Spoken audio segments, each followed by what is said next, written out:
What'd you pack in your suitcases? You brought everything but the kitchen sink, you know? All your makeup? Yeah, the bag is full of all my makeup and my handbags and my high heels.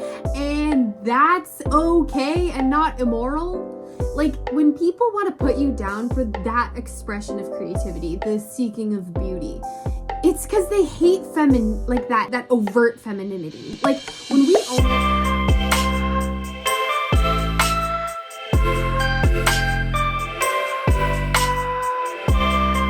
Hello everybody, welcome back to my channel. My name is Caitlin and I run the vlog called Mrs. Midwest.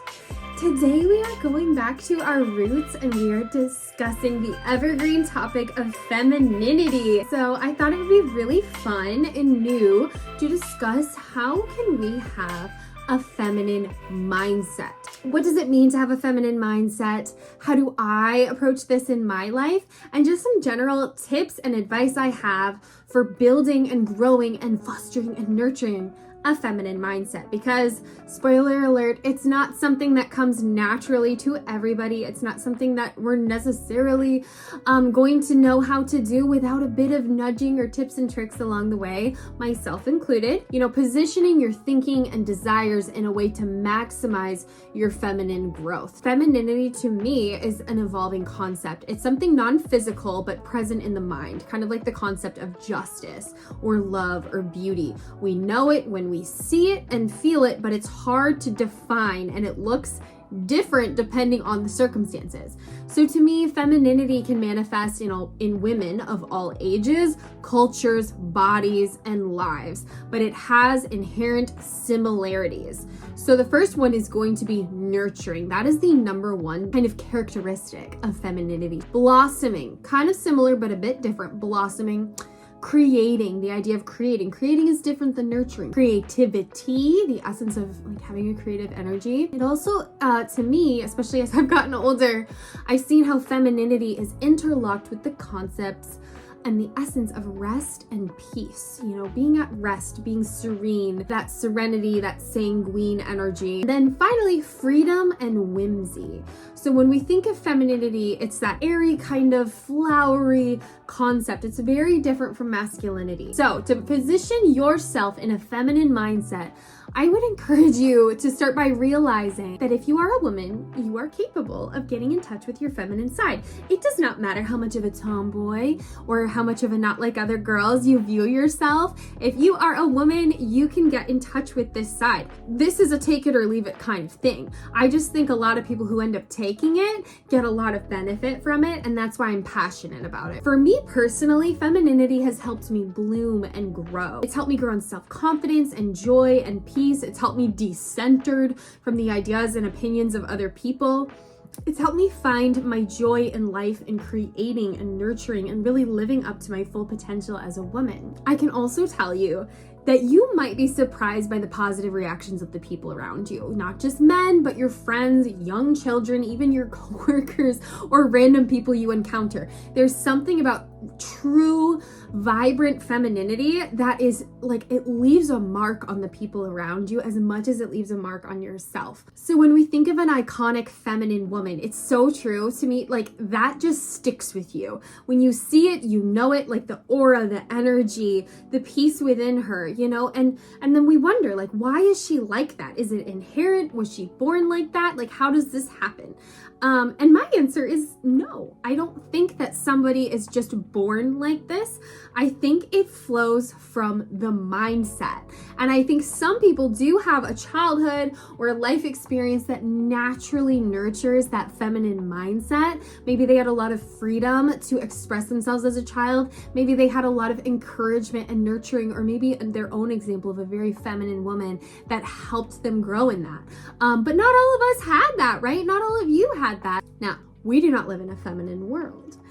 That is kind of the harsh truth, right? Like, I would actually say childhood for a lot of people is the time when you can actually be the most, you know, free, at peace, creative, that soft version of life. But when we grow up, when we have to get a job, when we're a parent, when we have responsibilities, when we have bills to pay, when there's wars happening in the world, you kind of can't get in touch with that softer side of yourself, right? I think if you tap into a feminine mindset, you can take this mindset no matter where you're at in life, even through stressful times. So to me, the opposite of femininity really isn't masculinity. I think we need to tap into both those things. I think they're very complementary.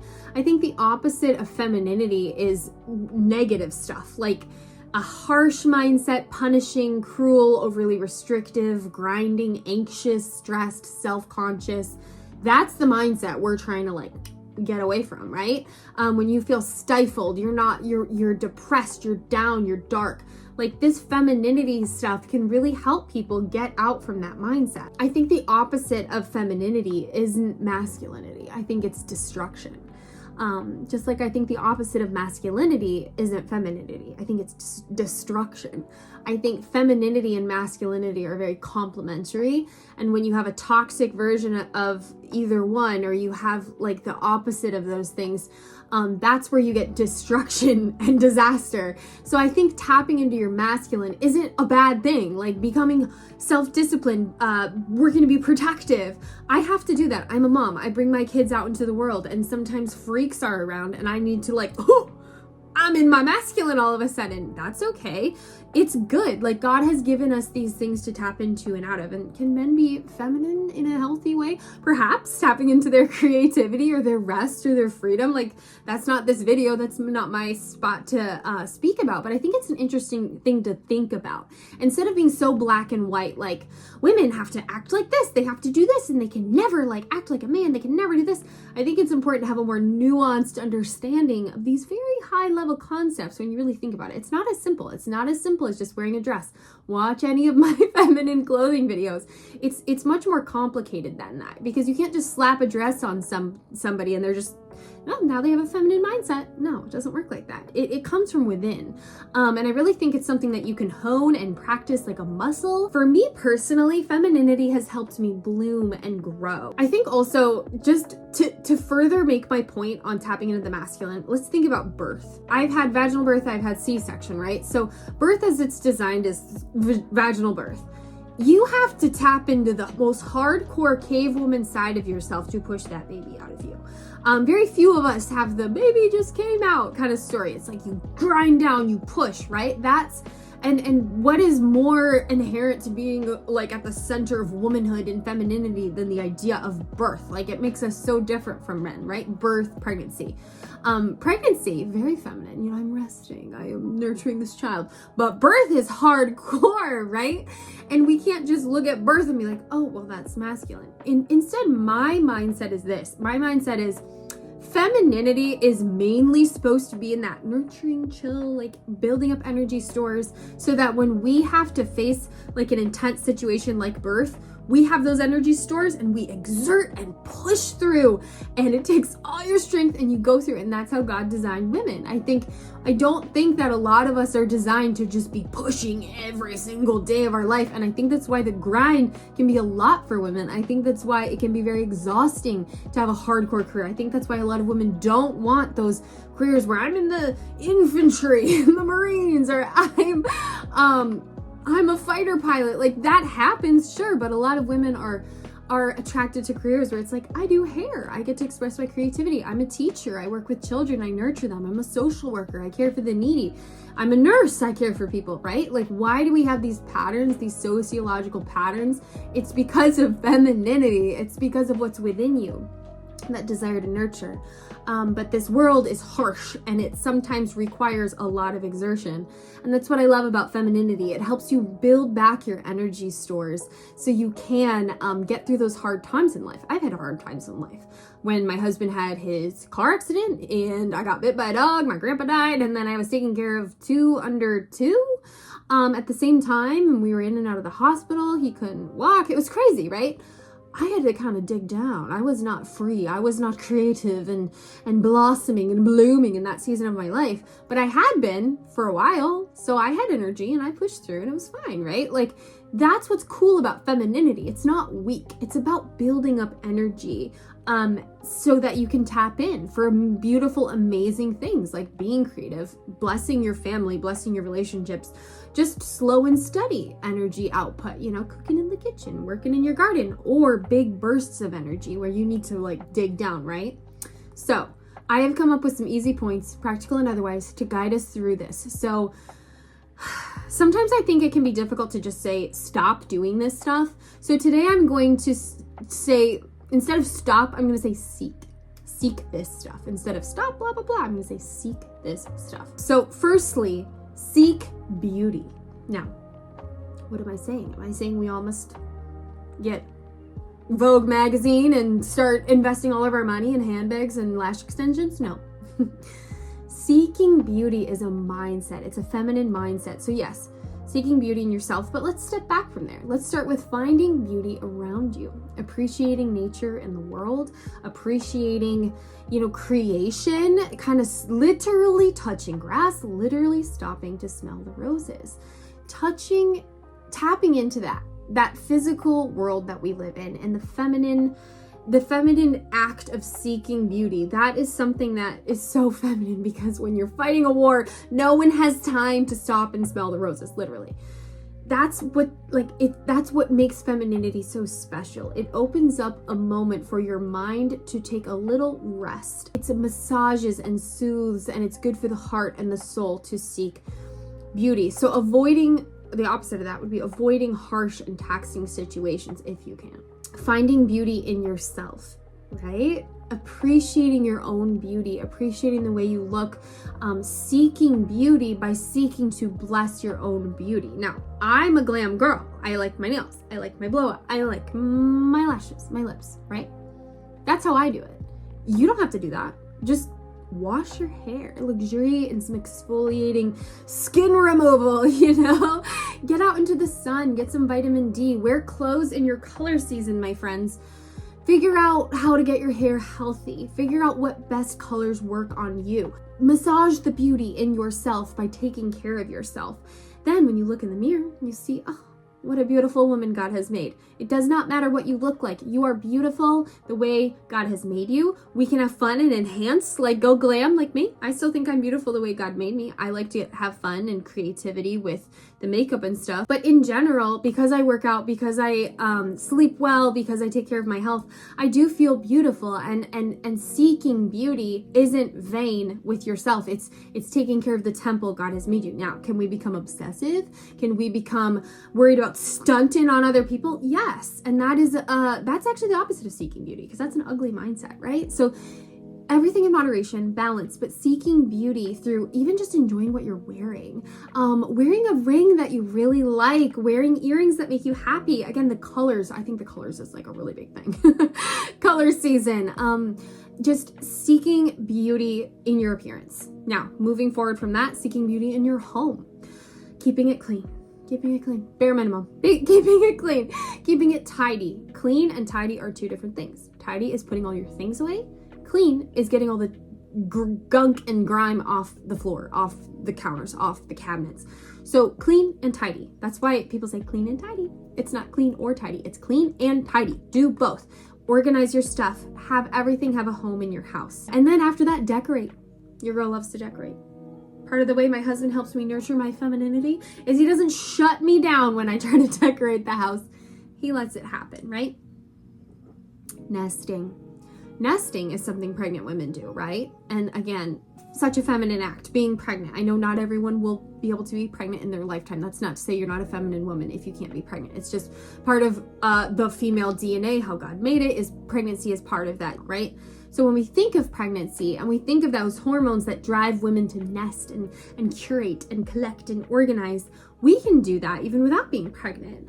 Nest in your own home. Nest. Make things great for you, as if you are the egg that is about to hatch. You are the egg that is about to hatch. Nest in your home for you. Don't just wait for something to fall into place in the future. Do it for yourself. That's a huge component of femininity, is prioritizing your own experience in the world, not in a selfish way, but in a way that can really add joy and self-discipline, because it takes self-discipline to nest. Have you guys seen how unorganized a home can get in some of these bachelor pads, right? Or chaotic houses, frat houses. Oh my goodness. They need a touch of femininity. This isn't for the weak. Decorating, even, people can look down upon it, but I'd like to see their home. It is not easy to know how high to place a picture or what colors go together. This takes effort. Don't look down upon it, right? Finding beauty means creating it for yourself in your environment. So also your car. I've said this since the beginning of my channel. Keep your car clean, vacuum, put things away. Find and seek beauty in your relationships too. So it can be easy in our relationships to look for the toxic narcissists, the negative stuff, the stuff that we're offended about.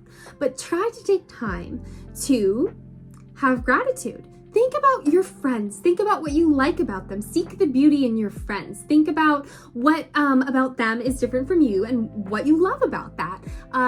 Find fun things to do together. Seek beauty in those relationships. Bless others. That's a way to seek beauty in our relationships too. I love to create beautiful moments between me and my children. I like to bring them to beautiful locations where we can have a beautiful moment or do a fun activity. I like to meet them where they're at. I'll build them a fort in the basement and we'll have a beautiful moment where they're happy and we're playing, and I like to play imagination with them, right? Like, seeking beauty is about so much more than the visuals of life. It's about building a beautiful life from the inside and out. And we can find beauty in relationships by creating beauty in relationships. And that's the amazing thing about being a feminine woman. It's a can-do attitude. It's like, okay, this relationship is looking a little gloomy. Let's add some beauty. Let's go on a date, hubby. Oh, child, come over here. Let's have some cuddle time. Let's all go to the beach together. Let's have a beautiful memory. And also remembering too that seeking beauty means listening to other people and being a beautiful place for them to land, a safe place. Because what is more beautiful than somewhere safe? Safety and beauty, in my mind, go very hand in hand, because it's a beautiful thing to feel safe, and it's a safe thing to rest in beauty. God is beautiful above all else. He's a beautiful God and he's safe. And I think when we can be a safe space for other people, a listening ear, an encouragement, a support, or sometimes, a bit of feedback, it's a beautiful thing to foster those things. It's a way to squeeze more beauty out of life. Finally, for seeking beauty, seek beauty in your routine. Have touch points of beauty that you can rest upon. This is part of having that feminine mindset. So it's not like I'm going to wake up and grind all day and bury myself into the ground. It's about touch points of beauty. So a sweet photo on your background. I keep my phone background so cute with all like colors that I like, that makes me happy, with pictures that I like. A nice song playing in your car. And I, a long time ago, took the advice from my husband to stop listening to sad music and listen to happy music, and it actually improved my mood a lot. A nice cup of tea at the same time every afternoon or in the night, a nice group of friends to have brunch with regularly. Like, to me, church is part of this. It's a beauty in my routine. Going to my aunt and uncle's on Sundays, it's a beautiful part of my routine that makes me happy. We're gonna have to do so many things in life that are miserable that it's nice to offset some of that with beauty. And I think that too, that's why a lot of women do get into like hair, makeup, all that, because it's like a beauty focused part of routine. It's like, I'm gonna make myself look extra beautiful today, and it's just fun, and it really makes you get in touch with seeing beauty around you, seeing beauty within you, and seeing, most of all, this is the most important thing, seek the potential for beauty. And that's like the classic Disney princess thing of like, she walks into a room and it's like messy and trashed, but she sees potential. So she cleans it out and she paints the wall in a mural, and she looks at that person and, oh, you would look so good if you wore purple, and you make it beautiful. Like, that's the power of that feminine mindset of like, what you touch turns beautiful. Moving forward from that, seek rest. This is about peace, serenity, that quiet essence. And I know a lot of us, I'm a chatty girl, right? I have opinions, I have thoughts. The rest was hard for me on my femininity journey. Probably the hardest part. Being quiet. Peaceful. Like, not working yourself up about things. Taking naps. So a major component of femininity is the idea that we have the space and peace to bloom and grow. A lot of, like, when you plant a seed, there's waiting, there's quiet. The opposite of war would also be quiet, right? So instead of running around pushing and being nuts, taking time to live slow and be soft on yourself and other people helps you get more in touch with your femininity. because femininity involves rest and luxuriating in peace. This is why being feminine 24/7 isn't possible, because most of us can't luxuriate in peace all the time, not in this world, right? But we can incorporate it into our lives. And the first one I will say, nap. Take naps. This is so feminine. What is more feminine than a woman pausing the world around her to focus on herself for 20 or 30 minutes, to tune the world out, set down her responsibilities, and nap? There's just something so beautiful about the nap. It makes you put yourself first for a moment. It allows your mind to rest in the middle of the day. It allows you to fall into prayer or thought or fantasy or dreams. And it helps your body slow and your mind relax. The classic annoying advice to nap when the baby naps is good advice. And I know this napping is not possible for a lot of people, but I do think if you can take a nap once a week or here and there, prioritize yourself. Napping is like the ultimate form of rest, because it is walking away from daylight hours where you could be productive and being productive in a different way by slowing everything down and saying, hey, I need and deserve rest too. That's very feminine. Seeking rest includes the next part, which is not pressuring yourself so much. I think the beautiful thing about masculinity is that drive, that ambition, that hardcore gritty side. And I'm a big fan of grit. You guys know that. I talk about grit a lot. But pressuring yourself to be perfect is actually not feminine. You might see like a pageant girl or a weather girl or like a Dallas Cowboys cheerleader, and you're like, wow, they're so perfect looking. They must be the pinnacle of femininity. And it's like, well, part of femininity is actually that whimsical side that you're not trying to be perfect. You know, you don't need to be a Barbie doll all the time. Like, you don't need to put so much pressure on yourself, because femininity is about being a real woman too, right? And we're not cyborgs, we're not robots. We can't be perfect all the time. And giving yourself the permission to not be perfect, it is a restful thing to do, because then you won't be running around like a chicken with your head cut off trying to like do everything. It's what the advice I gave in How I Thrive as a Stay-at-Home Mom video. I'm not Superwoman, and no one in my family expects me to be. Why? Because I don't expect myself. If I expected myself to be Superwoman, maybe they would have higher expectations of me, but I don't, and I don't even try. They know that mama needs a rest, and that's okay. And they love me all the same. I don't hurt anybody by taking a rest. You won't hurt anybody by taking a rest. Resting is not neglecting the people around you. It's about prioritizing your needs, and it is okay to prioritize your needs. That's how we have a functional family, because who's going to prioritize your needs other than you? Probably nobody. Part of the perfection and pressuring yourself too is things take time, right? The timeline of my life, I got married at 22. I'm 30 now with 2 children. Great, good for me. Maybe you're 30 and you're not married. That's okay. You don't need to be on this like super specific timeline for a woman in order to be feminine.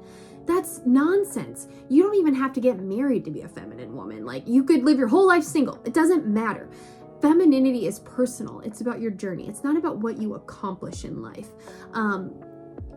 And that's why it is a vague concept, like beauty, justice, love. It's something that we know when we see. It's not a set of benchmarks. Like, if you have hair this long, if you get married at this age, if you have this husband for this many years and this many kids, you're a feminine woman. No. Do feminine women sometimes do all of that stuff? Sure. But they also do other things. Okay? So don't put pressure on yourself, because then you might work yourself into the ground, and it also stifles that freedom you need in your mind to truly be at rest. Because if you take a nap or you settle down or try to do slow living, but your mind is just guilting you for not doing this and that, it's worrying about getting the new house at a certain age or the baby at a certain age, and you're stressed about this and you're stressed about that, that's not rest. That's not slow living. It's in the mind where this stuff happens. So nurturing that mind is whoa, step back, boundaries for yourself. I'm not going to think about that right now. That's not delusional. That's protective. It's protecting your inner heart and soul and realizing that some thoughts don't serve you. And pursuing rest is pursuing a safe space, just like with beauty, for your mind to chill out in. My nap or slow living or whatever doesn't include a slurry of worrying about the future or worrying about XYZ or all this stressful stuff. Rest includes, I'm setting that aside for now. And learning how to do that is a very difficult thing, but it's a very rewarding thing at the same time. Okay, the next one kind of includes that. Release yourself from the pressure to perform constantly. After big rushes at work or at home, take breaks. You don't need to be perfect. The idea of being feminine does include a bit of that dreamy, fairy-like element where we're just breathing and releasing and we're not so harsh on ourselves and in our environment. I think, sometimes we see those like, work out or do my morning routine with me, and it's like this girl who wakes up at 5 a.m. and it's like this hardcore workout, these really minimal meals and a lot of caffeine, and then work starts after an intensive beauty routine, and it's just like whoa. Part of being feminine is like kind of releasing some of that and releasing the pressure to perform constantly. It's okay to have a high-powered, intense routine, but weave rest into your daily life. Also, seek rest and peace in your relationships. Seeking peace in your relationships will give you rest, because instead of sitting around worried about a friendship or worried about the in-laws or worried about your relationship with your kid, if you have peace there, if there's a nice bridge with good water flowing under it, you don't have to worry or stress about that stuff. Now, I understand it's not always possible to avoid drama. Sometimes we have people in our life with serious personality disorders or issues. Maybe we're the issue, right? But it's important to seek and strive as you're building your feminine mindset to realize that drama does not serve you. Avoid gossip. Remember that people being mean to you is often a reflection of themselves and it has nothing to do with you. I think it's important to try to become, this is crazy, but unoffendable. Like the idea that people can do anything and it's not going to rock your boat. And part of that is having that strong core within you of you know who you are, you're happy in your life, you're able to say sorry when you need to say sorry, you're able to stay humble, you seek beauty, you seek rest. Something weird happens at work, become unoffendable. Don't ruminate on this stuff. Talk to your friends, talk to your spouse, but staying in a mindset where we're constantly thinking about this negative relationship stuff, it doesn't serve you in the long run. I understand we need closure. I understand we need to mentally process the things that have happened to us, but I also have seen so much personal growth from just letting go of things, letting go of the past, letting go of things that don't serve me, and seeking peace in relationships, even broken relationships, or maybe you can never have a conversation with that person again, like an ex or somebody, but forgiving them, kind of retroactively forgiving them, giving grace, choosing not to obsess, choosing not to visit their social media profiles, choosing just to move on. That is seeking rest. That's a feminine thing to do because it preserves that inner core of who you are, that soft part of who you are. Next, obvious, and I've said this before, seek creativity. A huge component of being feminine is the idea of creation. And again, I think that does come from the concept of pregnancy, which is inherently tied to the idea of being a woman, whether or not you can get pregnant. Creation is something that is so fulfilling. And it's so open wide too. So for example, some of you like to knit. I can't, or never really tried. I'm not interested. But I like to sew. I also like to cook. I like to bake. I like to write. I like to make videos, especially my vlogs. That's like my creative freedom outlet time, right? Creating is a way to get in touch with your femininity because it strokes that creative side of yourself. I actually saw a reel this morning that said, what did it say? The creator was saying, nothing makes my skin crawl as much as imaginary play with my kids. And I was like, oh, that's kind of sad, like for her. And the comments were like, well, I think that could be because doing imagination with your kids is a very vulnerable place to be because you are essentially just pretending. You're running around, you're pretending, you're being silly, you're being forced to be creative. And I say this as a person who loves playing pretend with my kids. I brought them to a park just this past week and we played pretend like we were going on a plane to Hawaii.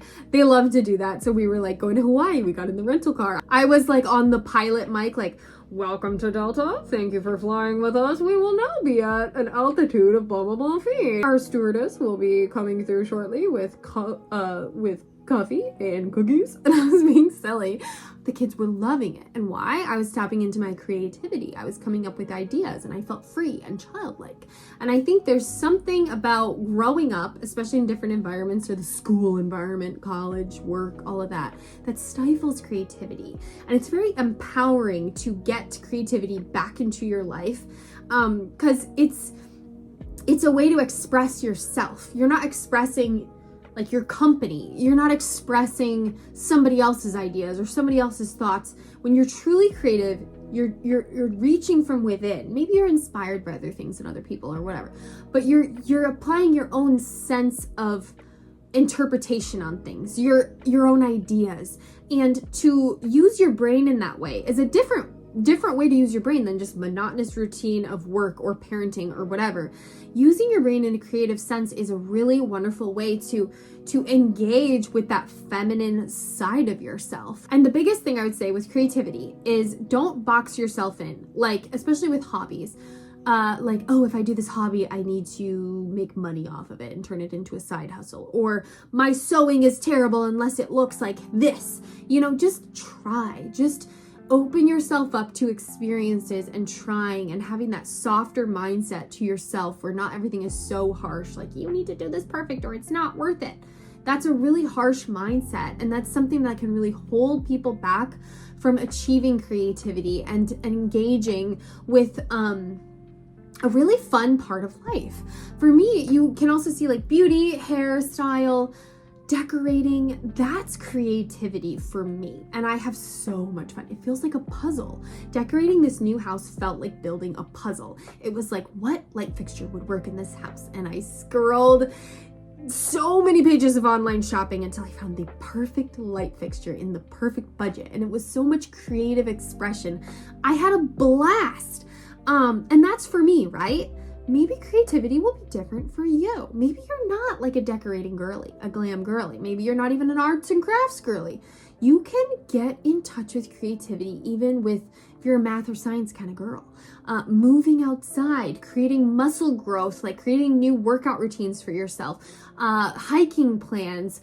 Maybe you want to go camping, get creative with how you're gonna like bring everything up the hill or whatever. I'm talking off the top of my head, but creativity is about exploring. And I think there's something, again, when we think of masculinity, it's often about taming. The concept of masculinity includes the idea of taming, like taming the land, taming a beast, overcoming, like reigning over and dominating, right? Creativity for femininity means exploring, right? So it's untethered.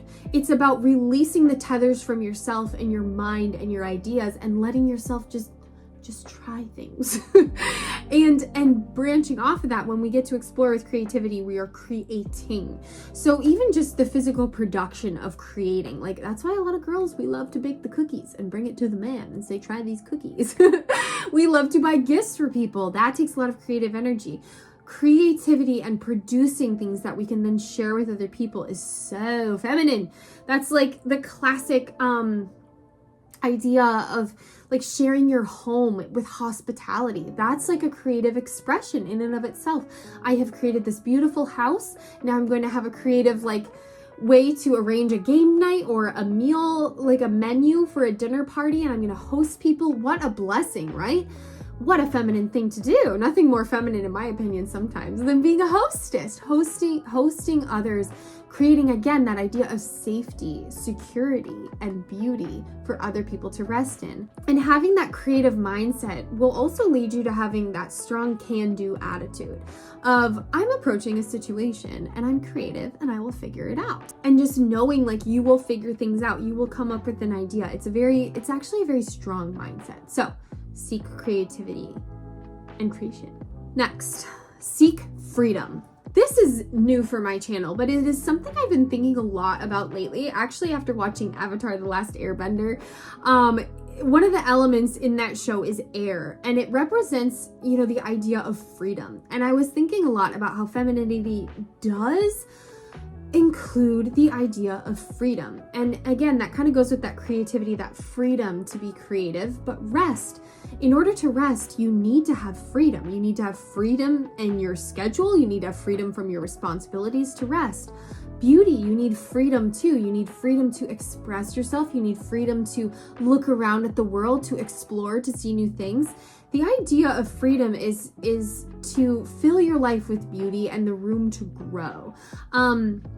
I think taking this a step further, to have a feminine mindset that includes freedom, seeking freedom, it's the idea of being open to many different life paths.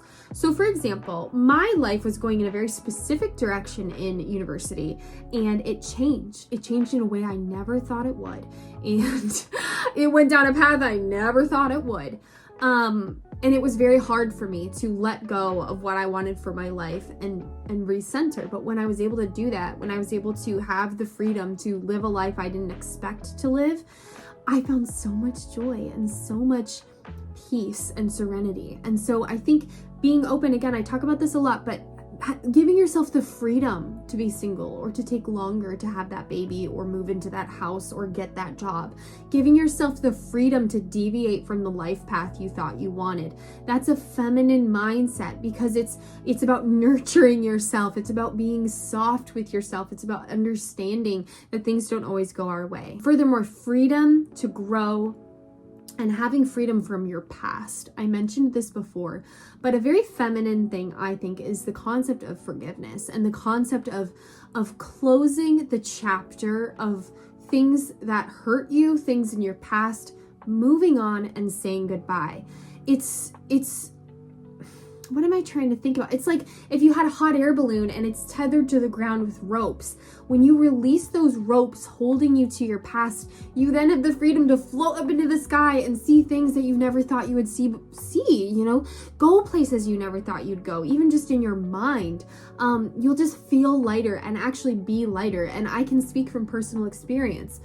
Healing from my past didn't mean going to all those relationships and having conversations or going to years and years of therapy. Healing from my past meant coming to terms with my past, coming to terms with how things might be in the future, forgiving those people, forgiving myself, and then finally choosing not to think about that stuff all the time. There's a time to grieve. There's seasons of, my year where I feel more sad than others. But ultimately, I've chosen to move on by not thinking about those painful things. And it is not the same as bottling stuff up or sweeping things under the rug. It's about saying, I want freedom to feel joy without being bogged down by my grief, without thinking about those painful things that happened to me. I want to move forward. I get a lot of questions about how are you joyful? How do you have this energy about you? And I would say it is through my faith. It is through the freedom I have found in God, in repentance of my sin, Jesus' death on the cross, in my place. I find my freedom there in my faith. And that has taught me overall the concept of what it means to have freedom in Christ, what it means to have freedom in your life. Means forgiveness. It means forgiving yourself and choosing a different path for yourself. Ruminating on the negativity, ruminating on those painful things can hold you back. Even just, this person always said this about me growing up, and that's how I view myself. Well, maybe freedom means cutting that off and moving forward and being like, no, I have freedom from whatever they said about me. I don't view myself like that anymore. That's freedom. Freedom is a part of femininity I do want to discuss more in the future because it's evolving and it's growing and I want your thoughts on it.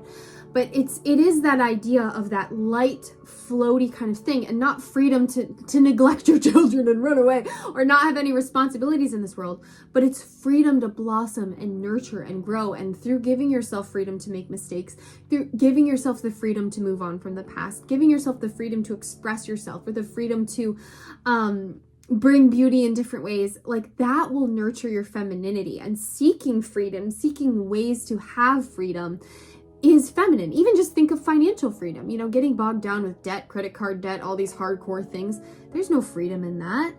Freeing yourself from debt, freeing yourself from these things that bog you down, these negative things, that's a very feminine thing. So those are the things to seek. Just in review, seeking beauty, seeking rest, seeking creativity, and seeking freedom. Now, I do want to briefly touch on decentering. So, okay, we're running in that direction. We're seeking that stuff.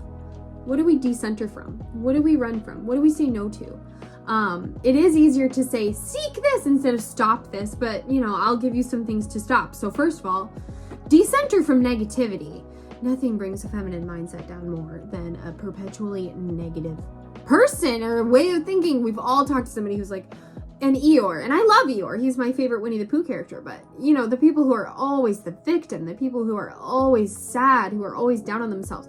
If I tried, I could think of things to be sad about, even right now. But I choose not to. Why? Because I will decenter from negativity. There are going to be times where we have to face the negativity in our life. A loss, financial problems, painful surgery to recover from, whatever. Negative stuff is going to happen. So when you're not in the middle of that, don't go rolling around in the mud, okay? Save the mud for when you get splashed on it from the road. Don't go searching for a mud pit to throw yourself in. I could find negative things right now to wallow in, but I choose not to because I've chosen to decenter from negativity to help achieve more joy and peace. Anxious patterns of thinking are a great example of this. Negativity is, again, it's like femininity. It's a concept, justice, beauty, love. It's hard to define it. You know it when you see it. So for me, anxious patterns of thinking is a big one I avoid. When you're starting to spiral, stop, go do something else, go look at funny cat videos, go eat something, go to sleep, go talk to a friend. Stop yourself from anxious patterns of thinking. To me, negativity is being overly involved in other people's lives. Yes, this can be negative. Gossip, slander, all of that. Caring way too much about what people think about you. Caring too much about other people and what they're up to. Being in people's business. Stop doing that. That's negative. In a more practical sense, I think too much true crime, murder shows, negative shows with dark energy. I've never watched it, but Euphoria, stuff like that. That's just dark energy. And I'm not one to go on about like demonic stuff in shows, but I do think you feel worse if you're just chewing on and swallowing all of that dark negative stuff. And it doesn't mean you can't be an adult. You can't like watch a movie about war. You can't listen to a podcast about a heavy-hitting topic. It's just limit yourself. So when I say decenter, it doesn't mean you'll never come across this stuff. It just means it's not your like main bag, right? Like limit this stuff and see how it changes you. Don't watch horror movies all the time. Don't read thrillers constantly. Don't read dark romance constantly. Seek joy, seek positive things. Like I kid you not, you need to watch funny cat videos. You need to watch humor. You need to listen to stand-up comedians. You need to go on Pinterest and look at beautiful pictures of runway fashion and flowers and children's birthday parties, and you will feel happier. Trolling, snark, negativity, gossip, don't do it. It feeds a negative mindset that stops you from that freedom, the beauty, the rest, the growth. Conspiracies. I know some of you in my audience are overly obsessed with conspiracies, and you need to stop. You're driving yourselves crazy. There is not much you can do at the end of the day about a lot of those really insane conspiracies other than feel anxious and awful about yourself.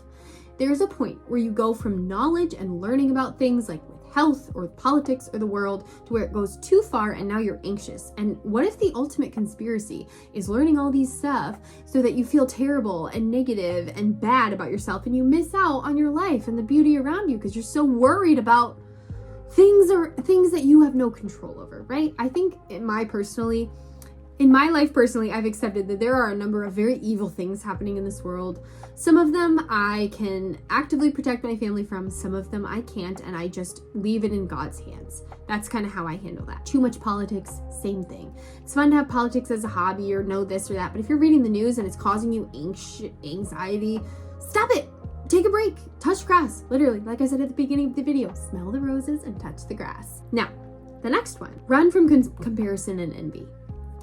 This kind of goes with the negativity, but I do want to just touch on this. Your feminine journey will be yours. Do not compare yourself even to me. Don't compare me to you. Don't compare me to other feminine content creators. Don't compare women, please.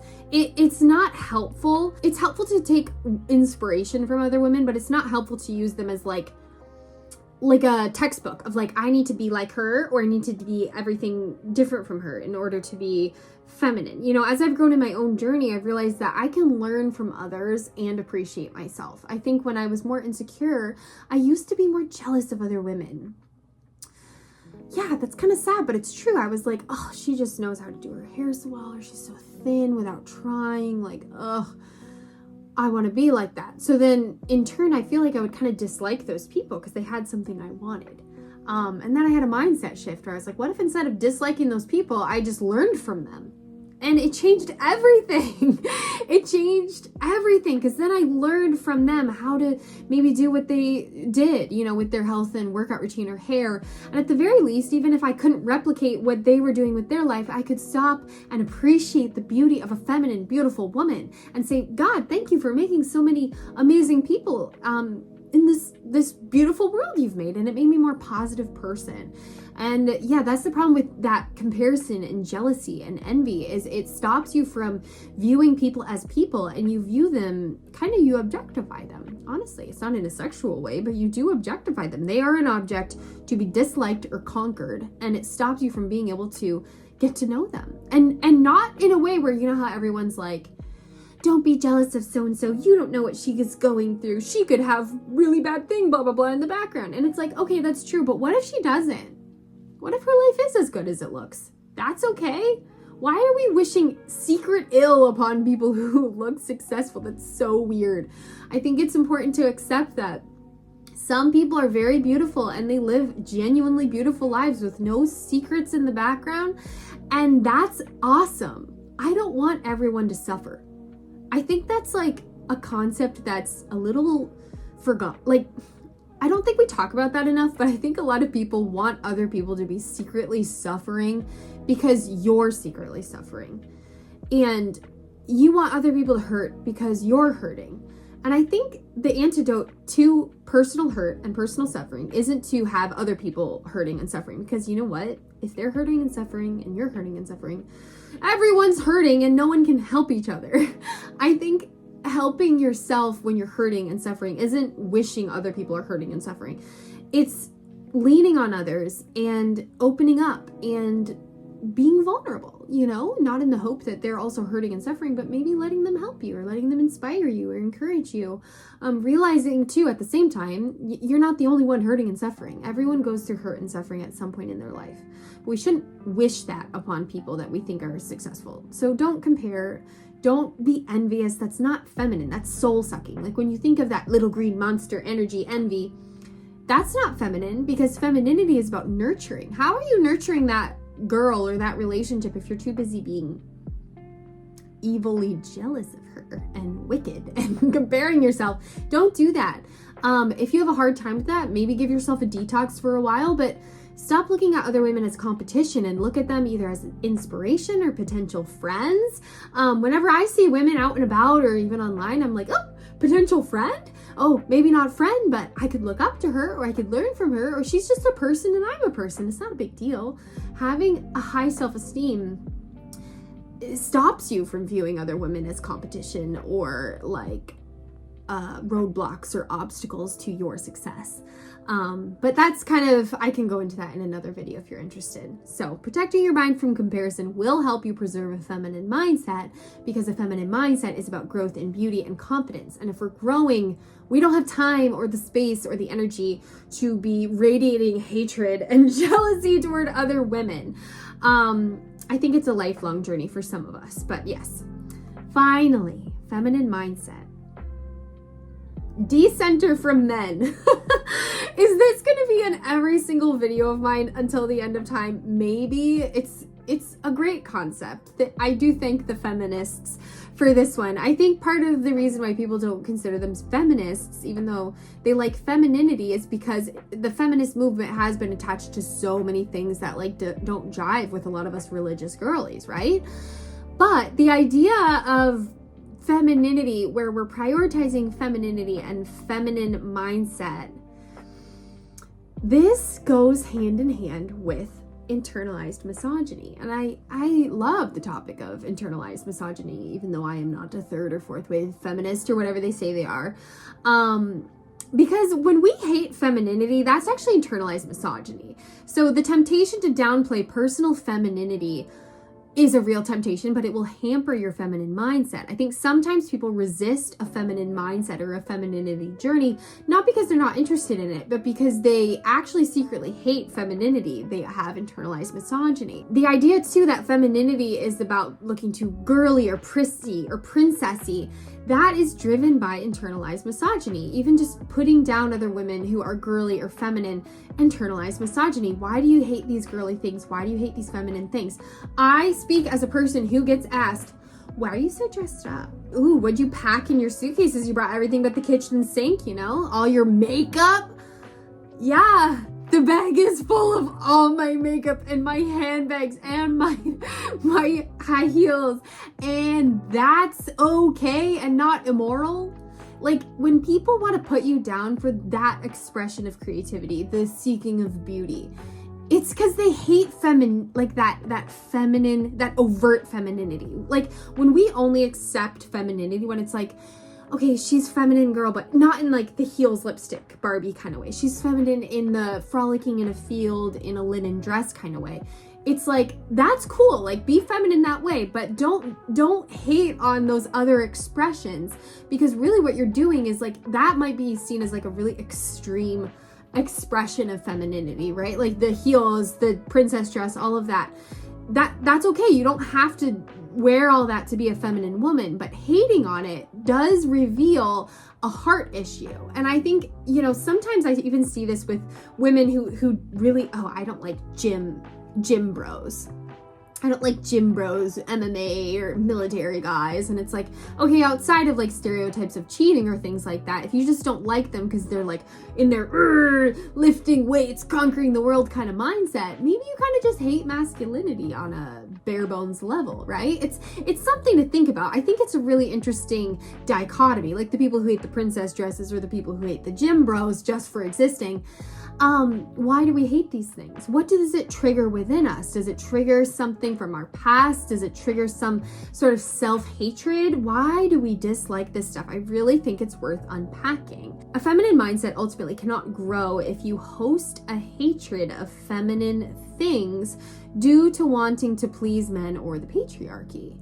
If you don't like other girls, like the heels, like people like me, you know, because of wanting to please other men or set yourself apart from other women, that is something that is worth unpacking, and it will hinder your own feminine journey and your own feminine mindset and your own feminine growth. So honestly, guys, men are irrelevant to a feminine mindset. Like, we don't do all this to get them over here. No.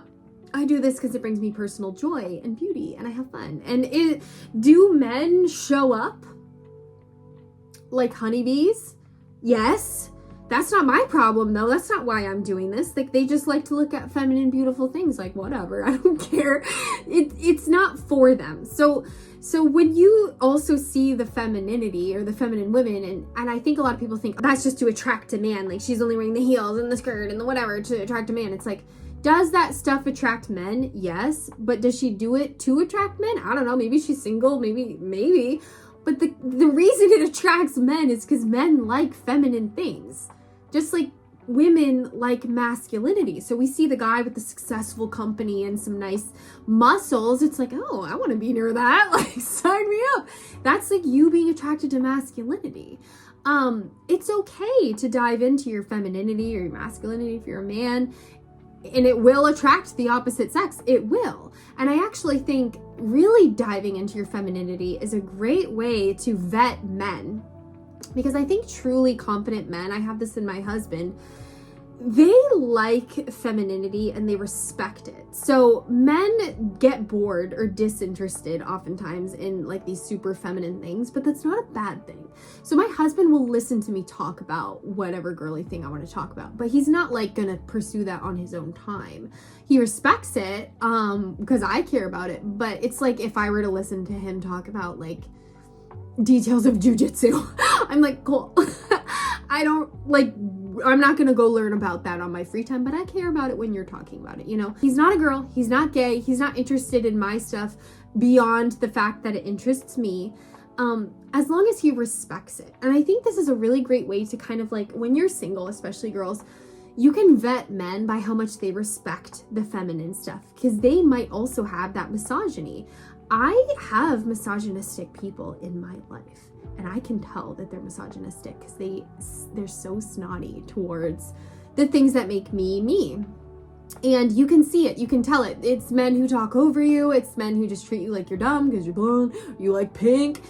That's actually like a really good way to find a man who respects women, is if you show up in your most feminine self with your feminine mindset and your feminine look, seeking beauty, seeking rest. And if he's okay with that and he doesn't expect you to just be a miniature version of a man, you can be safe there, because you're going to go through so many seasons in life, and sometimes you'll need to be more feminine, nurturing a pregnancy, being postpartum, laid off from a job, resting at home, whatever.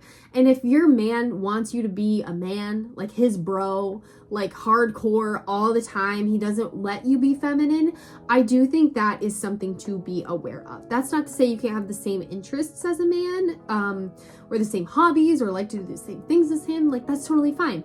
But I think it's important to know how your man views femininity, because femininity is not a thing that's to be performed to attract men. It's to bless your own life. And I think people often conflate the two, because it happens to attract a lot of men, but that's just because they like femininity. They just like pretty things. They like seeing a woman who's free in her own things. Yeah, not wanting to look girly or prissy or whatever because you don't want to look like a princess or high maintenance. Like, that's okay. But you should probably like evaluate if you're overly judging people who do like really dive into femininity, and what that might say about you, what that might say about your inner desires. Maybe you have a secret inner desire to dive more into your femininity, but you resist it because you don't want to look princessy or whatever. And sometimes I think that can point to an internal belief that you don't deserve the time and attention and effort it takes to upkeep that high maintenance, or the looks that you'll get when you wear the dress, or the attention or whatever. I think that's something that's worth considering. And that's a lot of what building a feminine mindset is. It's about dismantling those anti-feminine mindsets that you might have gathered through childhood, being around women who don't like other women, being around women who downplay the importance of creativity or rest or beauty or whatever. So this is a very long video. I'm gonna wrap it up. It's clearly an evergreen topic that I am gonna revisit on my channel, just femininity in general. Leave your thoughts below of how you've grown in your own feminine mindset. If you've gained anything in the last couple of years that you want to share with us, any like tips, tricks, advice, we love to hear it. We love to see it. But in general, I hope that if you guys haven't yet, follow me on Instagram for more of my daily life. Watch my vlogs. That's my creative outlet. Don't forget to like the video, subscribe if you haven't, and I hope you have a wonderfully blessed and feminine week.